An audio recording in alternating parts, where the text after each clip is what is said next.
오늘은 기쁨에 대해서 이야기를 나누려고 합니다. 하나님이 주시는 특별한 기쁨이 넘치시는 여러분 되시기를 축복합니다. 우리가 하나님의 자녀로서 구별된 거룩한 바르고 특별한 삶을 산다면 우리의 기쁨 역시도 뭔가 달라야 되겠죠. 세상의 기쁨의 스타일은 보통 이렇습니다. 자기가 원하는 것들이 다 있어요. 그러니까 기쁨의 그 중심, 기쁨의 그 판단자가 자기 자신이 되는 거죠. 내가 기쁨의 판단자가 돼서 내가 원하는 것들, 내가 바라는 것들이 있습니다. 자녀가 학업을 잘했으면 좋겠다, 내가 조금 더 수입이 늘었으면 좋겠다, 내가 원하는 것들이 있어요. 그런데 그것들이 내가 원하는 그 수준에 이를 때, 도달할 때 어떻습니까? 기뻐요. 기뻐. 그러니까 세상의 기쁨은 어떤 스타일이냐? 기쁨의 판단자가 자기 자신이고, 그리고 기쁨의 대상들이 내 바깥에 있습니다. 원하는 것들 무엇이든 바깥에 있어요. 그래서 그것이 내가 원하는 수준하고 딱 도달하면 그러면 내가 기쁜 거예요. 이게 세상의 기쁨의 방식이죠. 그런데 참 이게 안타까운 점이 있습니다. 왜냐하면 내가 원하는 대로 세상이 돌아가요, 돌아가지 않아요? 돌아가지 않을 때가 더 많아요. 내가 원하는 대로 돼서 그것이 나에게 기쁨이 되면 참 좋겠는데, 그러한 때는 사실 그리 많지 않아요. 오히려 내가 원하는 대로 되기보다는 내가 원하는 대로 안 되든지 그 수준에 못 미치든지 그럴 때가 훨씬 많죠. 그러니까 기쁘다 할지라도 그것이 순간적으로 그냥 잠깐 찰나의 기쁨으로 끝납니다. 금방 지나가요. 그리고 내 기쁨을 찾기 위해서 내 기쁨이 진짜 도달했으면 좋겠다는 그런 갈망으로 그냥 기쁨의 대상을 바라보고 전전긍긍할 뿐이지, 내가 기쁨을 소유하거나 어떠한 상황이든지 기뻐하기가 쉽지가 않습니다. 이게 세상이 갖고 있는 기쁨의 한계인 것이죠. 그런데 오늘 우리가 읽은 이 사도 바울의 겉면에서는 이거와 조금 다른 거예요. 사도 바울은 자기가 원하는 대로 이루어지고 안 이루어지고 그런 어떤 외부 상황에 연연하면서 기쁨을 얘기하는 게 아니라, 그는 기쁨에 무슨 비밀이 있는 것 같은 그런 이야기를 합니다. 오늘 우리가 읽은 이 빌립보서는 옥중서신이라고 하죠. 왜 그렇습니까? 바울이 옥에 지금 갇혀 있는 동안 자기 사랑하는 성도들에게 보낸 편지이기 때문에 그렇습니다. 그러니까 빌립보서의 처음부터 끝까지 다 바울이 어떤 상황에서 기록한 거죠? 감옥에 갇혀 있는 그 상황에서 기록을 한 겁니다. 그런데 오늘 우리가 읽은 4장 4절 말씀을 같이 한번 읽어보겠습니다. 시작. 주 안에서 항상 기뻐하라. 내가 다시 말하노니 기뻐하라. 아멘. 지금 뭐라고 말합니까? 항상 기뻐하라. 주 안에서 항상 기뻐하라. 또 뒤에 다시 반복을 하죠. 내가 다시 말하노니 기뻐하라. 감옥에 있는 사람이 기뻐하기도 쉽지 않은데, 도리어 감옥에 있는 자가 기쁨을 누리고 있고, 그 기쁨을 감옥 바깥에 있는 사람들에게 기뻐하라고 지금 권면을 하고 도전을 주고 있습니다. 이 빌립보서에는 여기 나와 있는 4장 4절뿐 아니라 곳곳에 기쁨의 이야기들이 적혀 있어요. 과연 이게 감옥에서 쓴 글이 맞나 할 정도로 기쁨의 이유들이 막 나열이 되어 있고, 그 기쁨의 이유를 통해서 바울은 기쁨을 누리고 있고, 그 누리는 기쁨을 밖에 있는 사람들까지 막 전하려고 애쓰고 있습니다. 이게 어떻게 가능한 것인가? 어찌 보면 이게 진짜 제정신인가 할 정도로 어떻게 이 상황에서 기뻐할 수가 있지? 라는 생각을 가져요. 그러니까 이 바울이 갖고 있는 이 기쁨의 이유는 어때요? 세상 사람들, 그냥 일반적인 사람들이 그냥 느끼는 그런 기쁨하고는 조금 다른 통로, 다른 유형의 기쁨인 거죠. 달리 말하면 세상의 사람들은 기쁨의 이유가 바깥에서 있어요. 바깥에서 그 기쁨의 이유를 찾고 다니는데, 그러한 이유를 찾자면 바울에게서는 지금 기쁨의 이유가 하나도 없습니다. 달리 말하면 바울은 기쁨의 비결, 기쁨의 이유를 자기 안에 소유하고 있는 사람이에요. 특별한 기쁨의 원천이 그 안에 있는 사람이죠. 그러니까 자기는 기뻐하고 있고, 다른 사람들에게도 기뻐하라고 권면을 합니다. 오늘 말씀을 통해서 하나님이 여러분에게 다 걱정, 근심 싹 떠나가게 하시고 우울도 사라지게 하여 주시고 기쁨이 충만하게 넘치시기를 주님의 이름으로 축복합니다. 믿음의 사람들은 기쁜 거예요. 그 비결을 발견하면 신앙의 사람들은 기쁨이 그냥 넘쳐 흐르는 거예요. 바깥에서 물을 퍼마시는 그런 수준이 아니라 내 안에서 생수의 강이 흘러넘친다는 예수님의 말처럼 우리 안에서 기쁨이 그냥 솟아오르는 거예요. 샘의 원천이 있는 것처럼 솟아오릅니다.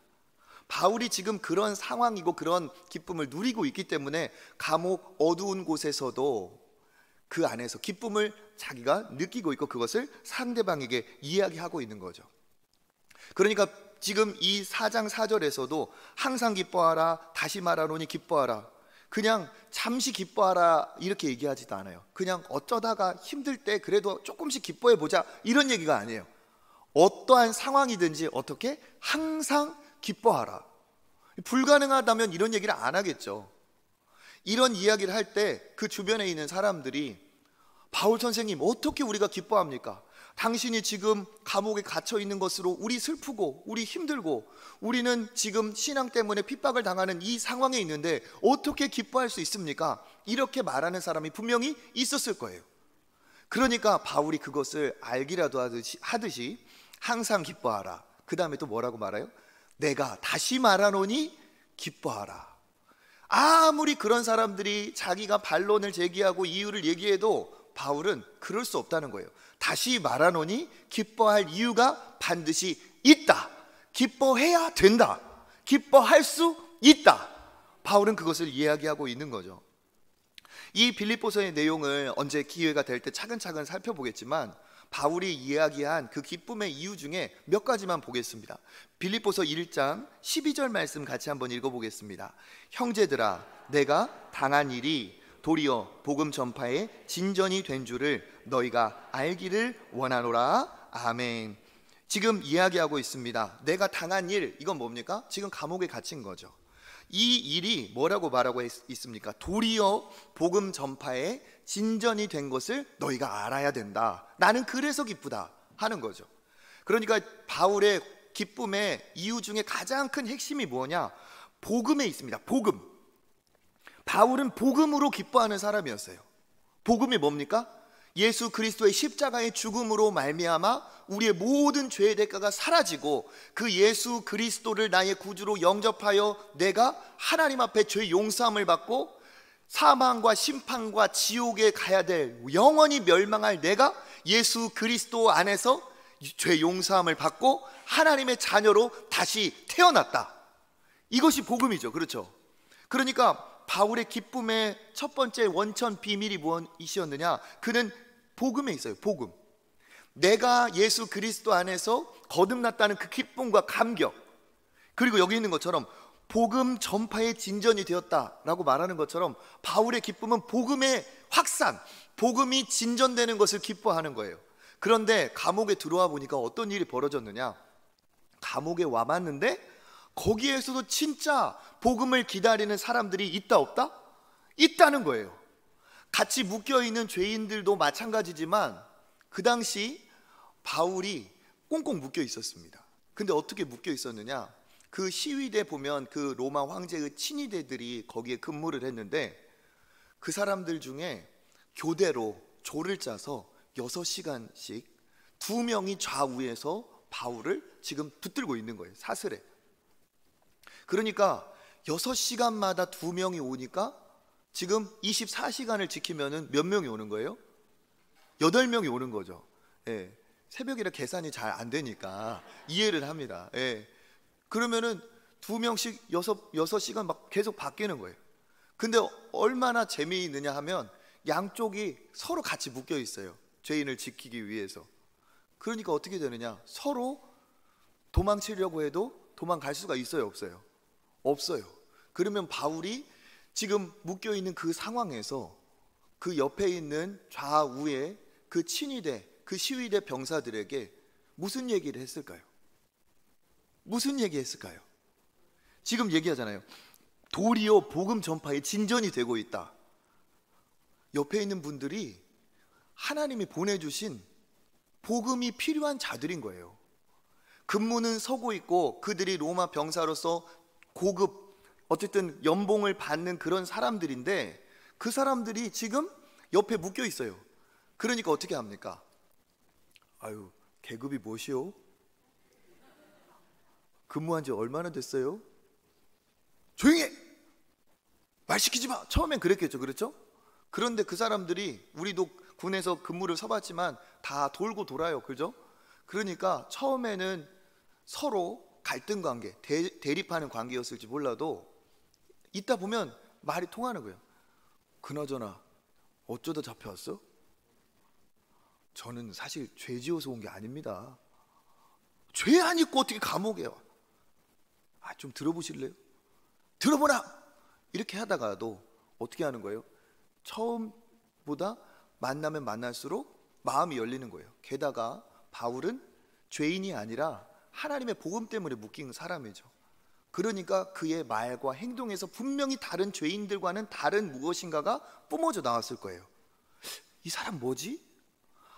이 사람은 다른 죄수들을 하고 뭔가 다른데? 진짜 죄 없이 묶여온 거 아니야? 무엇 때문에 이렇게 왔지? 보니까 진짜 죄가 있는 것 같지 않아. 그런데도 불구하고 이 고생스러운 것을 택했다면 뭔가 이유가 있지 않을까? 하면서 서로 마음이 조금씩 열리면서 어떻게 되겠어요? 바울 입장에서 그들이 하나님이 보내주신 전도 대상자가 되는 거예요. 또 하나님의 그 큰 섭리 안에서 어떻게 할까요? 하나님이 그 병사들 중에 진짜 복음이 필요한 사람을 그 옆에다 딱딱 데려다 놓으셨겠죠. 그러니까 6시간씩 하루에 말씀을 옆에 사람 이 사람 나누는 거예요. 그러다가 시간이 벌써 30분 남았네, 이제 마무리합시다 했다가 다음 시간에 올 때 2과 다음 시간에 합시다. 처음 만난 사람은 묶여가지고 같이 세가족 교육, 두 번째 온 사람은 2과, 다음은 3과, 이렇게 하는 거예요. 그러니까 바울 입장에서는 어떻습니까? 복음이 실제로 진전되고 있어요. 빌립보서에 보면 이 가이오, 이 가이사라의 이 황제의 시위대 중에 진짜 복음이 전파됐다는 것을 암시하는 부분이 있어요. 그러니까 바울은 이 안에서도 복음으로 기뻐하고 복음을 전하니까 내가 일부러 와서까지 이렇게 복음을 전할 텐데 하나님이 여기에 복음을 전할 수 있는 자리와 사람을 계속 붙여주시는구나. 그는 기쁨이 찾아온 거죠. 그리고 소문을 들으니까 내가 잡혀온 다음부터 사람들이 더 복음을 열심히 전한대요. 1장 14절 말씀 한번 읽어보겠습니다. 형제 중 다수가 나의 매임으로 말미암아 주 안에서 신뢰함으로 겁없이 하나님의 말씀을 더욱 담대히 전하게 되었느니라. 아멘. 밖으로부터 들려오는 소식이 복음 전파가 정말 열심히 이루어지고 있다, 그 얘기를 듣고 또 기쁜 거예요. 그런데 그 이유가 무엇이었느냐? 여기 있는 것처럼 그 믿음의 사람들이 핍박을 이기고 그 두려움을 이겨내고 여기 있는 것처럼 하나님의 말씀을 더욱 담대히 전하게 되었다. 왜 그랬을까요? 우리 바울 선생님은 저렇게 감옥에 가기까지, 저렇게 갇히기까지 복음을 전했는데 우리 너무 위축된 거 아니냐? 우리 이렇게 살아서 되겠느냐? 복음을 아는 우리가 이렇게 매여 있어야 되겠느냐 하면서 더 담대히, 마치 우리나라에도 선교사님들이 와서 안타깝게 일찍 세상을 떠나신 분들도 계시는데 그 소식을 들은 본국의 젊은이들이 많이 몰려왔어요. 선교 지원을 해서. 왜 그랬습니까? 그는 생명까지 바쳤는데 우리가 이렇게 사는 게 편하게 여기에서 그냥 이렇게 사는 게 맞냐 하는 마음에 감동이 와서 그렇게 일이 일어났거든요. 그와 같은 일이 지금 벌어진 거예요. 또 어떤 부류는 조금 바람직하지 않은 부류도 있었습니다. 바울이 잡혀가니까 그래, 내가 바울보다 낫지, 그 사람 그렇게 하다가 내가 잡혀갈 줄 알았어 하면서 자기를 좀 드러내고자 하는, 바울을 반대하는, 그렇지만 복음을 전하고자 하는 마음이 있었던 그런 부류의 사람들도 있었어요. 그러니까 그 사람들은 오히려 바울과 경쟁하듯이 복음을 전했던 거예요. 그게 뭐냐? 18절 말씀입니다. 같이 읽어보겠습니다. 그러면 무엇이냐? 거칠애로 하나, 참으로 하나, 무슨 방도로 하든지 전파되는 것은 그리스도니 이로써 나는 기뻐하고 또한 기뻐하리라. 아멘. 여기 있는 것처럼 거칠애로 하든지 참으로 하든지 무슨 방도로 하든지 나는 기뻐한다. 왜? 무슨 방법이든 어떠한 통로든 그리스도만 전파가 된다면 하나님 기뻐하신다. 나도 이것이 어떠하다? 기쁘다. 그러니까 여기에서 알 수 있는 이 바울의 기쁨의 비결, 원천이 어디 있느냐? 나를 거듭나고 생명을 주신 그 복음의 가치의 기쁨이 먼저 있고, 그 복음이 전파되어서 내가 전한 복음으로 누군가가 생명을 얻고 눈물이 터지고 회개하면서 하나님의 자녀로 거듭나는 것이 그에게는 기뻤고, 그리고 또 어떠한 방도이든지 복음이 전파되고 있다는 소식이 그렇게 기뻤어요. 그러니까 이 사람은 복음의 기쁨의 기준이 있고 또 뭐에 있습니까? 하나님의 관점이에요. 하나님이 기뻐하시니까 자기도 기쁨이 넘치는 거죠. 거기다가 바울이 더 기뻐했던 건 무엇이냐? 감옥에 왔는데도 이렇게 복음이 능력이 있다는 걸 체험을 한 거예요. 확신을 한 거예요. 야, 이 복음의 능력은 정말 대단해서 감옥이 됐던, 감옥 밖이 됐던, 죄수가 됐던, 죄 짓지 않은 죄인이 아니든 일반인이든 누구에게도 이 복음의 능력이 역사를 하는구나. 복음은 감옥에서도 내 육신은 매일 수 있지만 복음은 절대로 매일 수 없구나. 이걸 확신하면서 바울은 기뻐했어요. 그래서 디모데에게 나중에 뭐라고 말을 하느냐? 디모데후서 2장 9절 같이 한번 읽어보겠습니다. 복음으로 말미암아 내가 죄인과 같이 매이는 데까지 고난을 받았으나 하나님의 말씀은 매이지 아니하니라. 아멘. 하나님의 말씀의 능력을 체험하고 매이지 않는 하나님의 그 말씀에 이 바울은 너무 기쁜 거예요. 야, 하나님의 말씀은 이렇게 능력이 있구나. 이 바울은 자기가 만난 그 거듭난 복음으로 기뻐하고, 내가 전한 복음으로 인해서 그 복음으로 변화된 영혼들, 새로 태어나는 그 영혼들의 기쁨이, 그것이 자기에게도 기쁨이 되고, 또 뭡니까? 이것을 보고 기뻐하실 하나님이 그렇게 기뻐하시는 것이 확신이 되고 하나님의 기쁨이 느껴지니까 하나님이 기뻐하시는 것 때문에 바울은 더 기쁜 거예요. 이런 일이 어떻게 벌어졌습니까? 바울은 원래 죄인 중에 죄인이었습니다. 그런데 어떻게 되었어요? 그 핍박자, 그 청년 사울이 다메섹으로 그 예수 믿는 사람을 잡으러 가는 동안 누가 찾아오셨어요? 부활하신 예수님이 찾아오셔서 강력한 빛으로 그의 눈을 멀게 하셨죠. 눈이 보이지 않은 그 바울은 사흘 동안 그 두려움에, 그리고 회개하면서 뉘우치면서 앞을 보지 못하고 금식하며 하나님 앞에 기도했습니다. 그때 하나님이 믿음의 사람 아나니아를 통해서 눈을 열어주셨어요. 그때 눈에서 비늘 같은 것이 벗겨지면서 새로운 눈이 되었다고 합니다. 그런데 눈만 바뀐 게 아니라 이 사람 새 사람이 되었죠. 세상을 보는 완전히 눈이 바뀐 새 사람이 되었어요. 그러면서 어떻게 됩니까? 사도행전 9장 20절 같이 한번 읽어보겠습니다. 즉시로 각 회당에서 예수가 하나님의 아들이심을 전파하니 아멘. 이 사람 달라졌어요. 어떻게? 즉시로 내가 잘못 살았구나, 즉시로 알게 되었어요. 그리고 뭡니까? 예수가 하나님의 아들이심을 전파하는 것만큼 중요한 것이 없다. 예수님을 알아야 되는 거지. 이 세상 모든 것 가져도 예수님 하나님의 아들이심을 모르는 사람은 다 멸망한 사람, 다 망할 사람이다. 돈이 없어서 망하는 게 아니고, 건강이 없어서 망하는 게 아니고, 친구가 없어서 망하는 게 아니고, 예수가 하나님의 아들이심을 모르면 망한다. 내가 하마터면 하나님 앞에 이 큰 죄인으로 망한 인생이었구나. 어떻게 한 거예요? 즉시로 그때부터 예수가 하나님의 아들이심을 증명하고 다녔어요. 그러니까 이 사람은 그때부터 복음이 자기 삶의 가장 핵심이었고, 먹어도 복음을 위해서 먹었고, 마셔도 복음을 위해서 마셨고, 때로는 복음 때문에 갇히기도 하고 매맞기도 하고 곤욕을 당하기도 했지만 이 사람은 넘어지지 않았어요. 절대 포기하지 않았어요. 오직 복음이 전파될 수 있다면 그것보다 기쁜, 그것보다 의미 있는 가치 있는 일은 없다. 이것을 하나님이 가장 기뻐하신다. 외부 조건에 내가 원하는 대로 뭔가가 이루어지고 따라질 때 기쁜 게 아니라 이 복음으로 기뻐하고 복음이 전해질 수 있다면 기뻐하고 이 복음을 위한 헌신자들이 일어날 때 기뻐하고 그런 것을 바라보고 계신 하나님을 생각하면 더 기쁘고 하나님이 나로 인해서 얼마나 기뻐하실까를 생각하면 기쁨이 찾아오고 늘 하나님과 교제하는 중에 하나님이 나를 얼마나 사랑하시는지를 알게 되고 하나님의 마음을 알게 되고 하나님의 뜻을 알게 되고 그러면서 어떻게 되는 거예요? 하나님께 감사하고 하나님을 사랑하게 되고 하나님을 사랑하게 되니까 하나님과 마음이 하나가 되고 그러니까 어떻게 우리 그 찬양의 가사처럼 아버지 당신의 마음이 있는 곳에 나의 마음이 있기를 원해요. 당신의 눈물이 고인 곳에 나의 눈물이 고이길 원해요.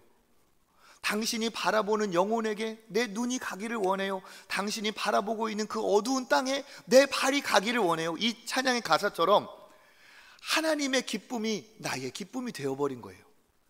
하나님의 슬픔이 나의 슬픔이 됐습니다. 그럼 어떻게 해요? 그곳에 가서 복음을 전하면 그들도 기뻐하고 나도 기쁘고 그곳을 보시는 하나님도 기뻐하신다. 그러니까 기쁨이 어떻게 된 겁니까? 방향 수정이 되고 조율이 된 거예요. 나 중심의 기쁨, 세상에 보이는 유한한 것들로 채워졌던 그 기쁨, 잠시의 쾌락으로 만족했던 내 삶, 내 인생의 목적이 이루어져야 하는 그 기쁨이 싹 사라지고 이거보다 더 큰 기쁨이 있다. 무엇이냐? 하나님의 기쁨이 진짜 큰 기쁨이다. 하나님이 나로 인해서 기뻐하실 수 있다면 그것이 제일 큰 기쁨이다. 그것은 무엇이냐? 복음이고 복음이 전해져서 죽어져가는 영혼이, 멸망당할 영혼이, 지옥 갈 영혼이 거듭나서 하나님의 자녀가 되고 영생을 얻는다면 이거보다 더 가치 있고 기쁜 일은 없다. 그래서 바울은 자기 인생의 목적, 의미, 기쁨 다 재조정이 되었습니다. 그래서 뭐라고 말합니까? 바울은 기뻐하라. 그냥 이랬다 저랬다가 아니라 항상 기뻐하라. 그런데 그 앞에 붙인 말이 있어요. 주 안에서 기뻐하라. 주 안에서 기뻐하라. 주 안에서. 이것을 어떻게 말씀드릴 수 있느냐? 주 안에서를 주님과 함께라고도 말할 수 있어요. 주님과 함께. 너 혼자 기뻐할 수 없다. 주님이 함께 하셔야 기뻐한다. 또 어떻게 표현할 수도 있냐? 실제로 주 안에서 내가 주님 앞에 주님의 큰 사랑에 어떻게 하는 거예요? 그 풀장에 이번에도 우리 주일학교 풀장을 했잖아요. 애들이 막 다이빙해서 들어가고 미끄러져서 들어가고 점프해서 들어가고 하는 것처럼 하나님의 그 큰 사랑에 내가 어떻게 하는 거예요? 푹 빠지는 거예요. 하나님의 사랑이 얼마나 큰지를 하나님께서 깨닫게 해주시고 느끼게 해주실 때 그 사랑이 그냥 내 몸을 맡기는 거예요.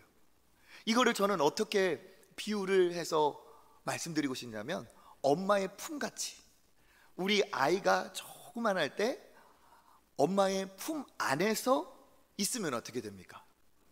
비바람이 불든 무슨 문제가 있든 상관없어요.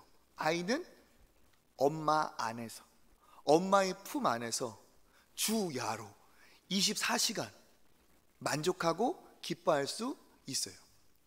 엄마 품 안에서.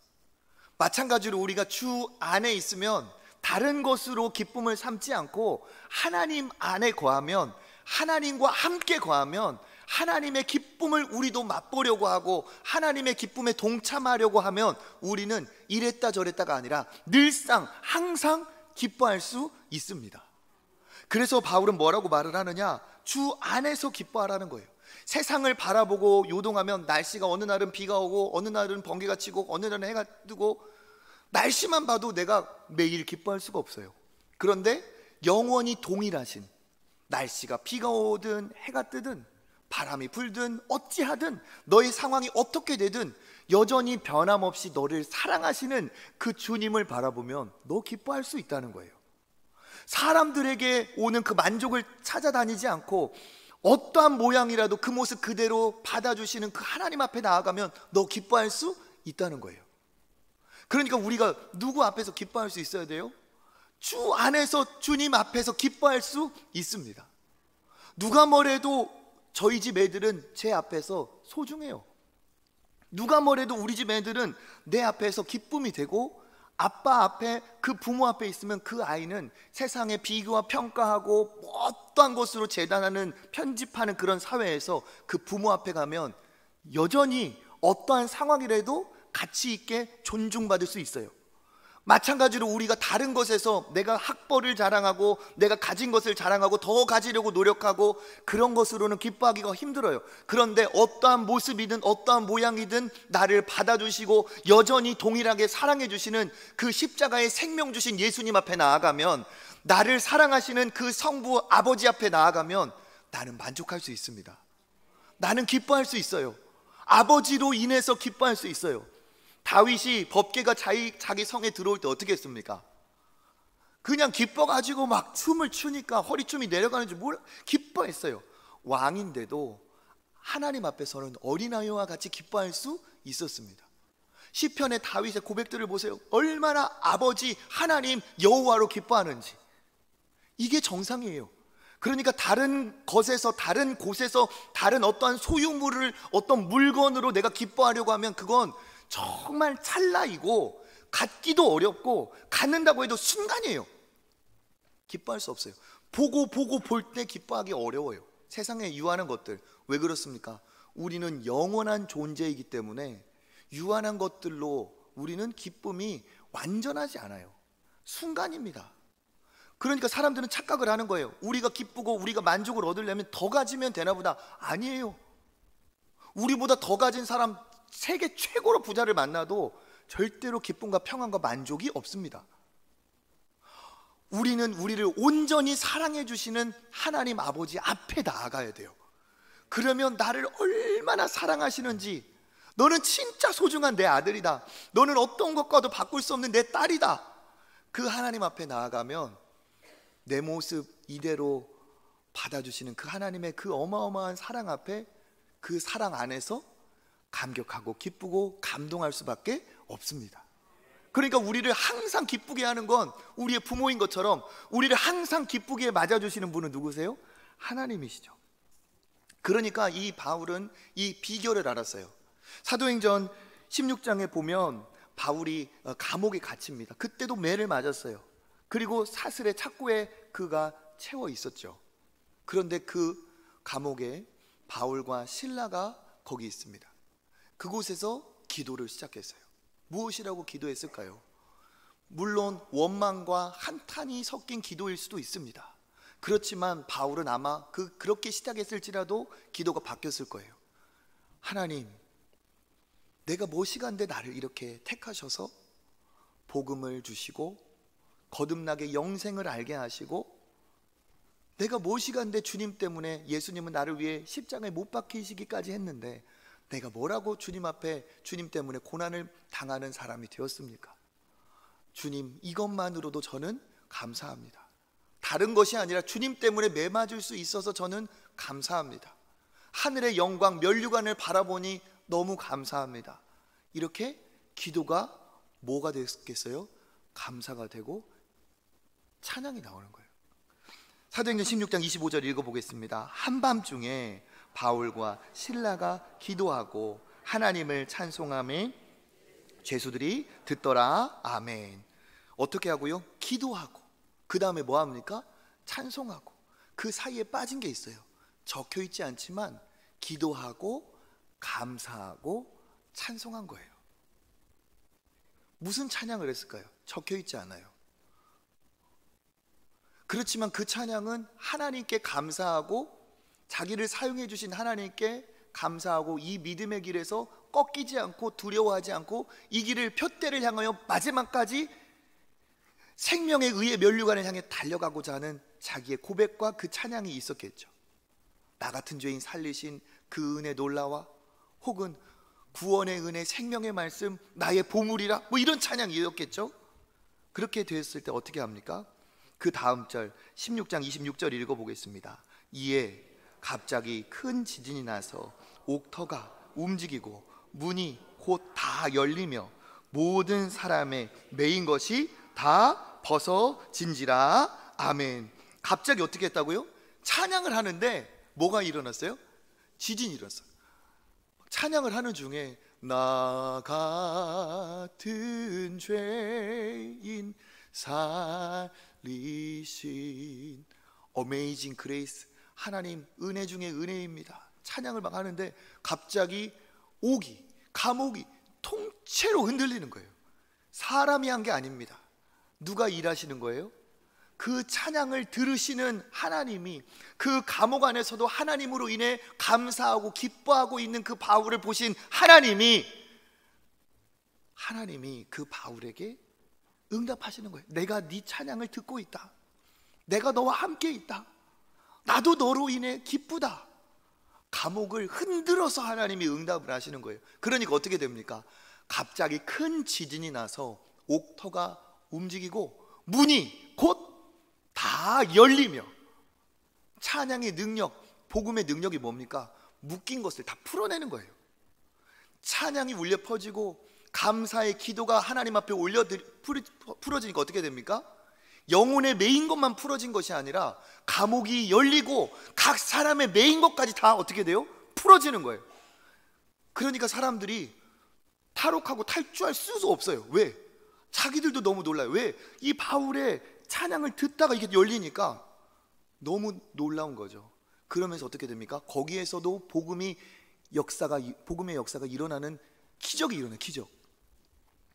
이 기적이 어떻게 일어났습니까? 하나님 앞에 감사하고 기도하고 찬양할 때 열렸어요. 그래서 그 다음 절이 있습니다. 빌립보서 4장 6절 읽어보겠습니다. 아무것도 염려하지 말고 다만 모든 일에 기도와 간구로 너희 구할 것을 감사함으로 하나님께 아뢰라. 아멘. 그 전에는 무슨 얘기를 했어요? 기쁨을 얘기했죠. 지금 여기 뭐라고 얘기합니까? 기도와 간구, 즉 기도입니다. 기도. 그리고 그 다음에 뭐가 나옵니까? 감사. 기쁨, 기도, 감사는 하나님의 3종 세트예요. 다시 뭐라고요? 기쁨, 기도, 감사. 이거를 데살로니가전서 5장 16절 같이 한번 읽어보겠습니다. 항상 기뻐하라. 쉬지 말고 기도하라.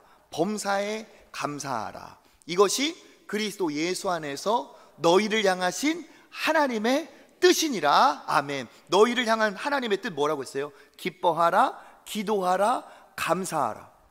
여기 앞에서도 뭡니까? 기쁨이 나왔고 기도와 간구가 나왔고 감사함으로 아니라고 했죠.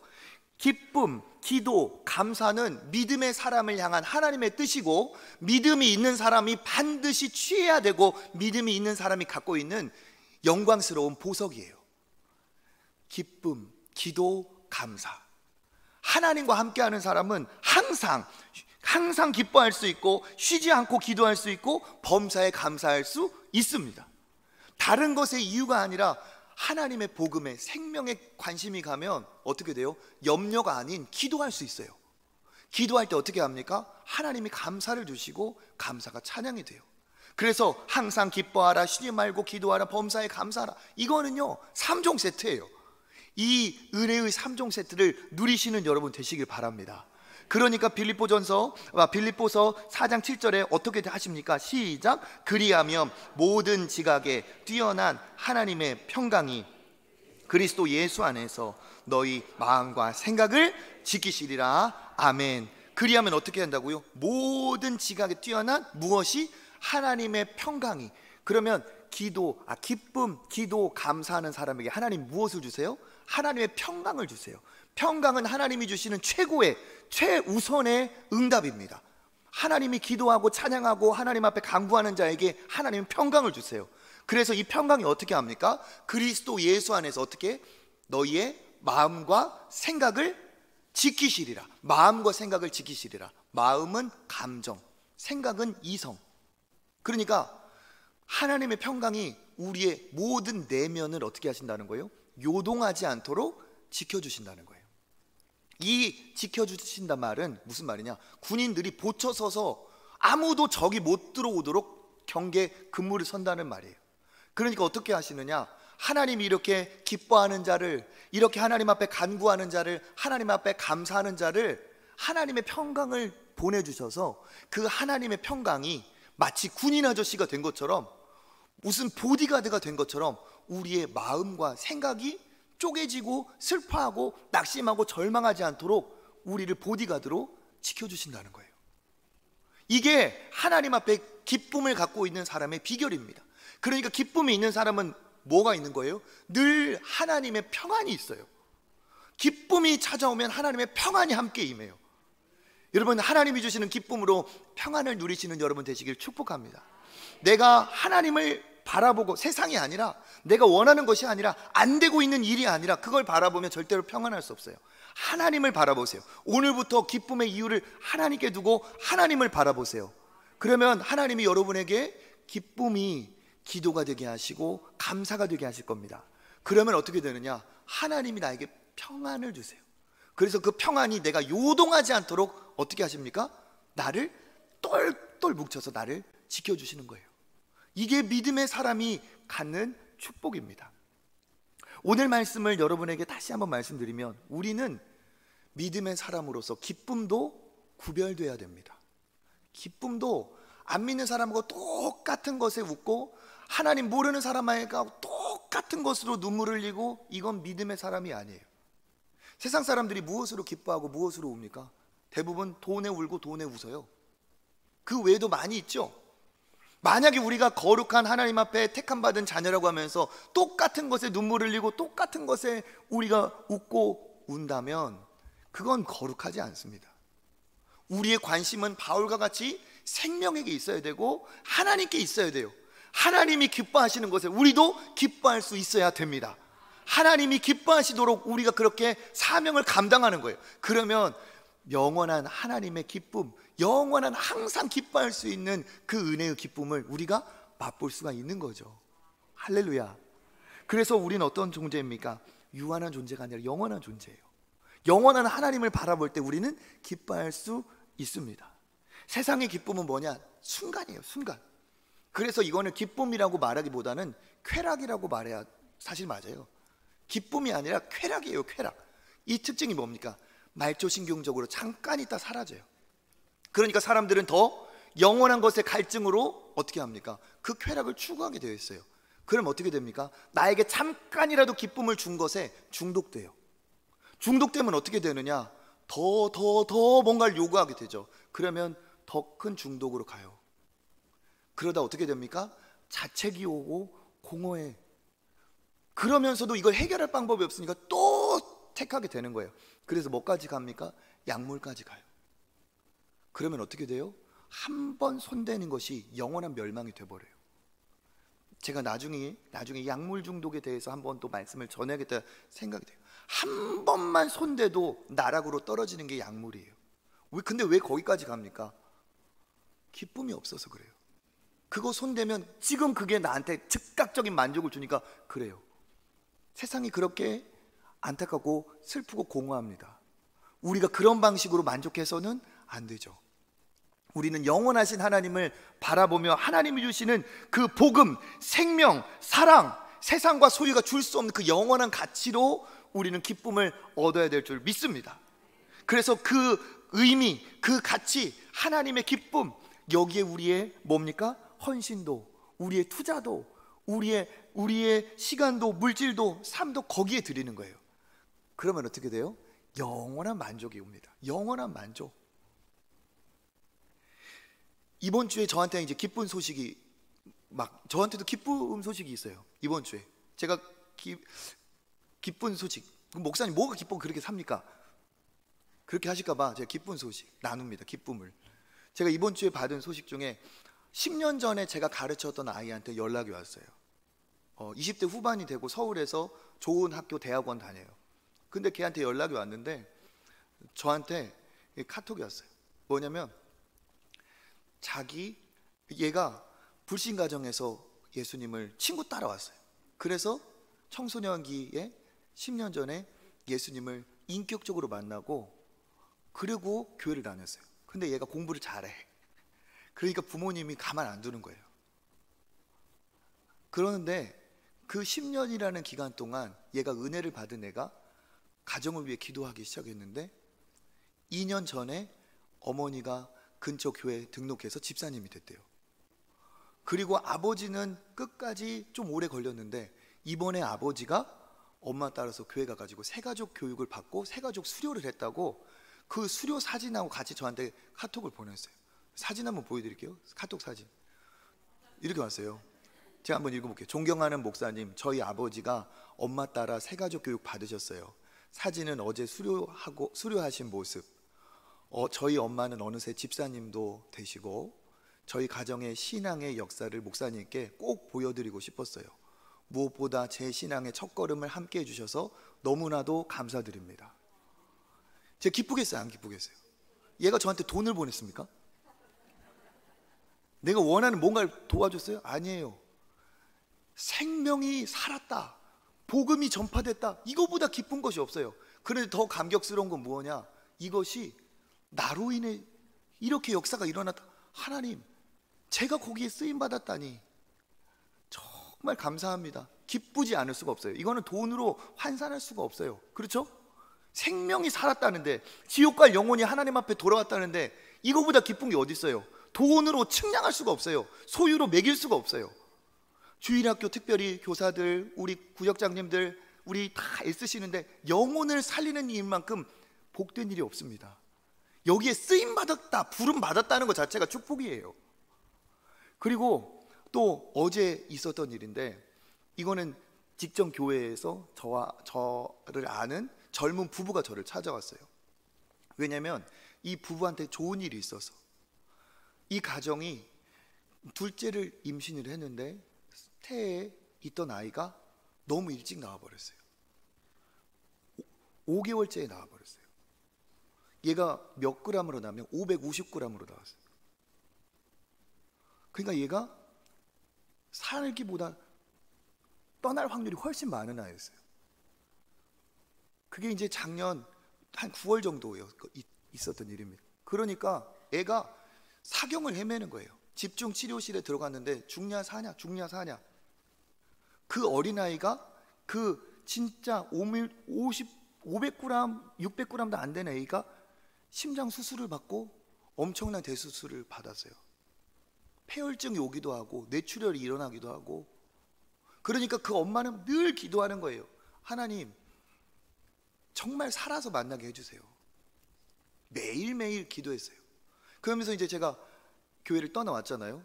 그런데 저도 궁금했죠. 그렇지만 제가 뭐 이제 이전 교회니까. 근데 궁금하긴 했어요. 근데 여름 휴가를 맞아가지고 이렇게 해서 저한테 온다는 거예요. 그래서 어제 왔어요. 어제 온 사진 한번 보여드릴까요? 그 550g으로 난 아이가 여기 왔죠? 이렇게 컸어요. 이렇게 컸어. 근데 이게 기록적인 거예요. 대학병원에서, 그 부산의 대학병원에서 살려냈는데 그 대학병원 역사 중에 제일 작은 아이를 살려낸 거예요. 그래서 다음 사진 보여주세요. 그 대학병원에서도 이 아이의 이야기를 만들어 가지고 너무 좋은 사례로 소개를 한 거예요. 지금 5.3kg, 이제 5.5kg. 저게 이제 어제 와가지고 제가 찍은 사진이에요. 됐습니다. 여러분 기쁘시죠? 왜 기뻐요? 생명이 살아나니까 기쁜 거예요. 생명이 살아나니까. 이거보다 더 기쁜 게 없어요. 돈 버는 게 기쁘고 내가 원하는 거 가져서 기쁘고, 그건 안 믿는 사람 똑같은 거예요. 하나님은 무엇에 관심이 있느냐? 하나님은 생명에 관심이 있어요. 그래서 저 가족하고 제가 식사를 하면서 진짜 기적 같다, 진짜 기적 같다 그러면서 저 부모가 저한테 기도해 주셔서 감사하고 꼭 한번 찾아뵙고 인사하고 싶었다고 찾아왔어요. 여러분, 하나님도 우리에게 바라시는 게 뭐냐? 나는 네가 살기를 바란다. 그래서 복음을 주시고 십자가에 예수 그리스도를 주셨죠. 그리고 지금 우리에게 바라시는 건 뭐겠습니까? 우리로 인해 복음이 전파되고 우리로 인해 누군가가 살아나면 하나님 그거 기뻐하세요. 이것을 위해 돈도 벌어야 되는 거고 이것을 위해 헌신도 하는 거예요. 지금 우리가 착한 헌금을 해서 다음 세대를 우리가 하자는데 대부분 의자 사는 데 쓸 겁니다. 대부분 의자 사는 거예요. 가격을 알아보니까 작은 건 저렴한 건 5만 원에서 좋은 건 10만 원까지 있어요. 200개 이상 살 거예요. 다른 것에 쓰지 않고 의자 살 거예요. 근데 여러분, 내가 다른 것에도 쓸 수 있지만 작은 것 하나라도 이 의자에 내 자식이 앉을 수도 있는데, 이 의자에 앉은 여기 우리 초청교회 성도님들이라면 주일학교 출신이면 후배들이 앉을 수도 있고, 꼭 그게 아니어도 우리 믿음의 다음 세대가 거기에 앉아서 예배 드릴 텐데, 그런 마음으로 하나님, 내가 하나님 앞에 헌신한 그 의자값 하나, 거기에 앉아있는 우리 자녀가 거기에 앉아서 예배 드리다가 찬양하다가 말씀 듣다 은혜 받고, 그리고 새로운 삶이 출발되고 하나님의 멋진 자녀로 서게 하여 주십시오. 그런 뜻으로 동참하시면 하나님이 얼마나 기뻐하시고 여러분 큰 축복이 되겠습니까? 우리에게 주신 물질, 우리에게 주신 능력, 다른 것에 쓸 것이 없어요. 하나님의 나라 영원한 것을 위해 여러분 사용하시길 바랍니다. 생명을 살리는 데 사용하세요. 그것만이 기쁨이고 그것만이 진정한 남는 것임을 믿습니다. 하나님을 믿는 자녀로서 하나님 아닌 모르는 사람과 다른 곳에서 기쁨의 이유를 찾고 그것으로 항상 기뻐하시고, 다시 말하노니 주 안에서 항상 기뻐하시는 저와 여러분 되시기를 주님의 이름으로 축복합니다.